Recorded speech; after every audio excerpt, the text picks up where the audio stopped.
दोस्तों, कहते हैं ना कि एक का नुकसान दूसरे के लिए फायदा बन जाता है।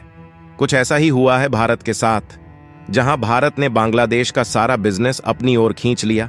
आपको बता दें, बांग्लादेश में जून से शुरू हुए राजनीतिक संकट और तख्ता पलट के बाद उपजी आपदा भारत के लिए अवसर बनकर आई है, क्योंकि दुनिया भर में कपड़ा उद्योग के लिए मशहूर बांग्लादेश को इस ताजा घटनाक्रम से काफी नुकसान हुआ।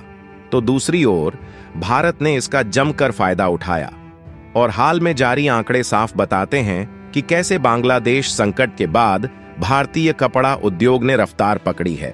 लेकिन जहां एक तरफ भारत बांग्लादेश के हालातों से फायदा उठा रहा है, वहीं पाकिस्तान के हालात भी अब कुछ ठीक नहीं है और हाल ही में अब भारत में शरण ले रही शेख हसीना के खिलाफ अरेस्ट वारंट जारी हो चुका है, जिससे शेख हसीना की मुश्किलें बढ़ गई हैं। लेकिन सवाल ये है कि इस अरेस्ट वारंट के खिलाफ भारत का रिएक्शन क्या होगा?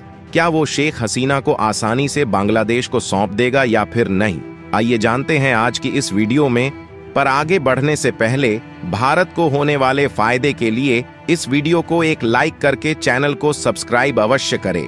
दरअसल बांग्लादेश में आए संकट के कारण जहां बांग्लादेश के टेक्सटाइल इंडस्ट्री को काफी ज्यादा नुकसान हुआ है, वहीं दूसरी ओर ये समय भारत की टेक्सटाइल इंडस्ट्री के लिए अवसर बनकर आया और बांग्लादेश संकट के बाद भारतीय कपड़ा उद्योग ने रफ्तार पकड़ ली है।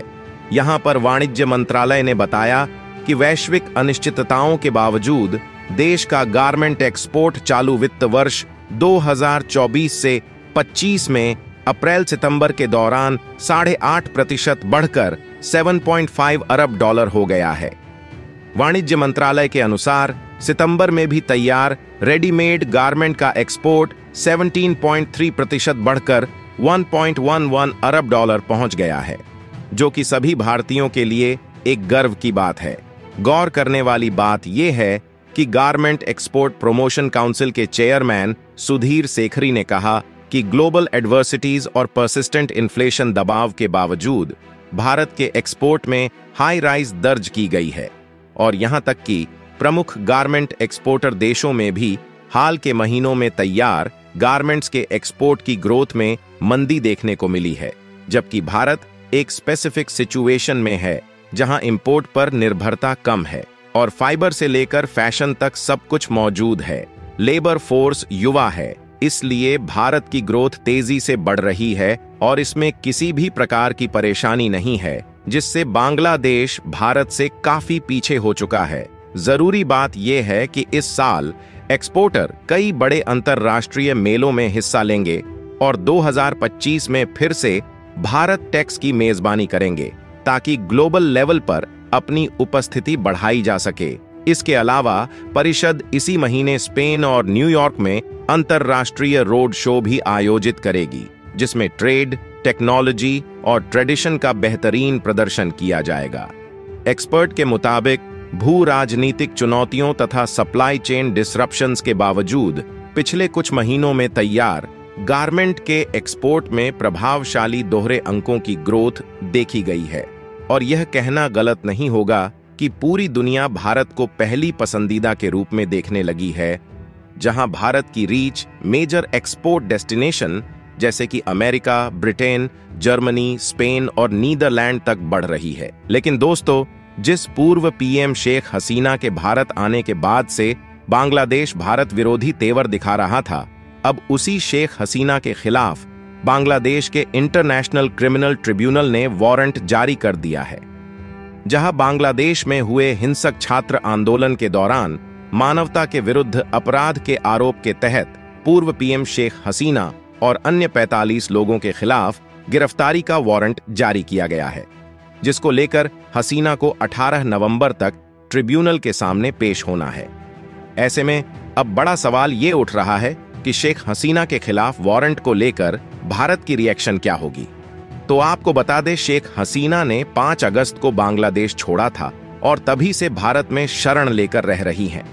वहीं बांग्लादेश की अंतरिम सरकार हसीना के प्रत्यर्पण की मांग कई बार कर चुका है और यहां तक कि बांग्लादेश में पहले से ही हसीना के खिलाफ कई केस चल रहे हैं। इस बीच अब हसीना के खिलाफ गिरफ्तारी वारंट से तकनीकी रूप से देश की अंतरिम सरकार द्वारा भारत से उनके प्रत्यर्पण की संभावना बन सकती है, क्योंकि ट्रिब्यूनल ने कहा है कि हसीना समेत भगोड़ों को वापस लाने के लिए इंटरपोल की मदद ली जाएगी। अगर हम नियमों को देखें तो भारत और बांग्लादेश में प्रत्यर्पण को लेकर पहले से एक समझौता है, जहां 2013 में दोनों देशों के बीच हुए इस प्रत्यर्पण समझौते के तहत भारत सरकार हसीना को वापस भेज सकती है। लेकिन बांग्लादेश की मांग के बाद भी अब तक भारत ने ऐसा नहीं किया है। ऐसे में सवाल यह है कि अगर अब इंटरनेशनल क्रिमिनल ट्रिब्यूनल या बांग्लादेश की सरकार शेख हसीना के प्रत्यर्पण की मांग करती है, तो क्या भारत उसकी अपील खारिज कर पाएगा? तो यहां पर हम आपको बता दें, भले ही दोनों देशों के बीच प्रत्यर्पण संधि हो, लेकिन इस समझौते में 2016 में एक संशोधन हुआ था, जिसके मुताबिक प्रत्यर्पण के लिए सबूतों की भी जरूरत नहीं है।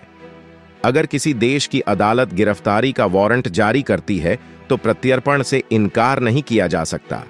हालांकि संधि का अनुच्छेद 6 कहता है कि अगर अपराध राजनीतिक प्रकृति का है तो प्रत्यर्पण से इनकार किया जा सकता है।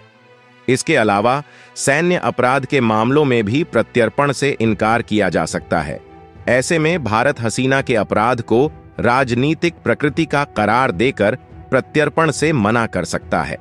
बता दें कि बांग्लादेश के इंटरनेशनल क्रिमिनल ट्रिब्यूनल ने छात्रों के व्यापक आंदोलन के दौरान मानवता के विरुद्ध कथित अपराध के लिए पूर्व पीएम शेख हसीना और अवामी लीग के शीर्ष नेताओं समेत अन्य 45 लोगों के खिलाफ गिरफ्तारी वारंट जारी किया है, जहां अधिकारियों को निर्देश दिया है कि वे हसीना और दूसरे लोगों को 18 नवंबर तक उसके समक्ष पेश करें।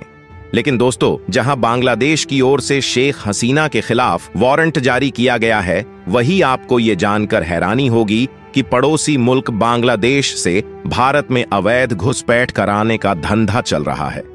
और भारतीय सीमा में प्रवेश कराने का यह धंधा कोई ज्यादा महंगा नहीं है।